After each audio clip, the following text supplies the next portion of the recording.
Shalom Chaverim, and welcome back to our discussion of Rabbi Nachman's Sichos HaRan. We spent the last couple of sessions talking about some Sichos that were warning us about the spread of atheism in the world. And b'siyata d'shmaya, we're going to change gears today and talk about something that's equally important, especially in the times that we live in, and that's the idea of empathy and moving someone else's anguish from your mind into your heart. So let's jump right in. We are going to be looking today just at Sicha number 39. It's a fairly short Sicha, but I think it has a lot to teach us. So let's see what Rabbeinu has to say to us here. He begins, "You should be able to feel another's troubles in your own heart. This is especially true when many are suffering. It is possible to recognize another's anguish clearly and still not feel it in your heart." Right? So what he's drawing a distinction here is that, you might be able intellectually to recognize that someone is suffering. It's you can see it clear as day with your eyes and with your five physical senses. You can experience that somebody is experiencing anguish, but that's not the same thing as feeling that same anguish in your heart.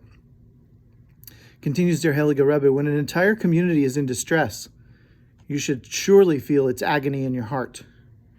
If you do not feel it, you should strike your head against a wall, meaning you should strike your head against the walls of your heart. So here he starts by saying that it's very easy to recognize anguish in another human being. And he says, all the more so when an entire community is in distress, you should be able to recognize that anguish.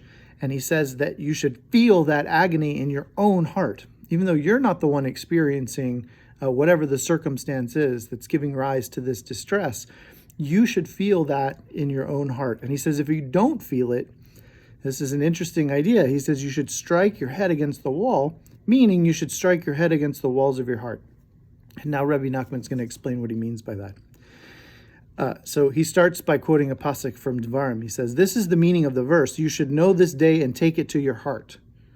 Right? We say that in the Shema. You should know this day and take it to your heart. You must bring the realization from your mind to your heart. Understand this well. So again, he's saying intellectual recognition of suffering is fine, right? That's the first step. But then what you need to do is move that recognition from your mind into your heart. And then Reb Nassan interjects here. He says, we later heard the Rebbe once said that this is the meaning of the verse, Hezekiah turned his face to the wall, which is from the prophet Yeshaya. It says, Hezekiah turned his face to the wall.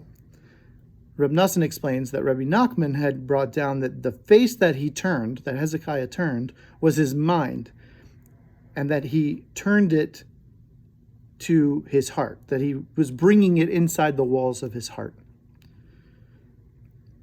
One's true face is in his mind, and the mind illuminates the face from within. So here, Reb Nassan is using this to explain to us that we're not talking about physically banging your head against a wall. That obviously would be pointless and also dangerous. So that's not what Rabbi Nachman is recommending. What he's recommending is that you should do what Hezekiah did. Turn your face, meaning your mind, which illuminates your face, to the walls of your heart.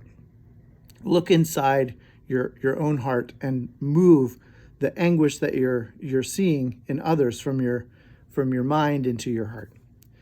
So he's saying that this is what really, what mamash banging your head against a wall means. It doesn't mean literally doing so. It means moving your mind to within the walls of your heart.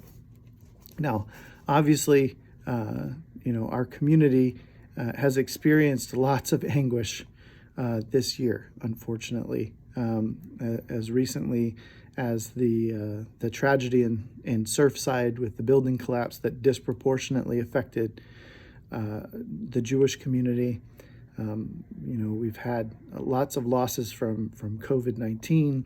We had the stunning and terrible loss of life at Meron, at Lag BaOmer this year, and I could go on and on and on. But clearly there's lots of pockets in our community that are experiencing anguish.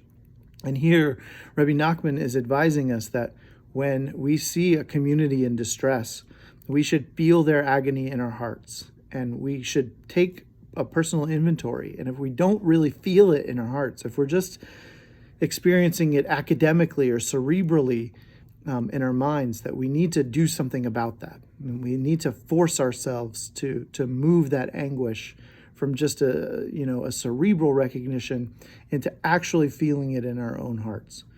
And he says that this is the way to do it. So really what he's advocating for here is true empathy, mamish empathy, not just recognition of someone else's pain, but feeling that pain yourself in your own heart. And of course, we know that any time that Rabbi Nachman is telling us that we should take something into our heart, it's so that we can then break our hearts open in his bodedus, in prayer to Hashem, and put those burdens out loud onto Hashem's mighty shoulders. That the idea is not that you're going to put it in your heart so that it gets bottled up and brings you to a state of depression, chas v'shalom. But by moving it from your head to your heart, then you're able to actually pray about those distressing situations in an honest way, because you're breaking open your heart. You're coming to Hashem with a broken heart in his bodedus, and allowing Hashem to help you to work through that burden. Okay, so that's it for Sicha number 39. Next time, b'siyata d'shmaya, we're going to look at Sicha number 40, which we've looked at before, or part of it we've looked at before, but we're going to look at it now in the context of everything that we've covered up to this point. And we're going to be making a return to this idea of the dangers of philosophy and what we can do to guard ourselves against that sort of thing. So thanks so much for tuning in, and we'll see you next time.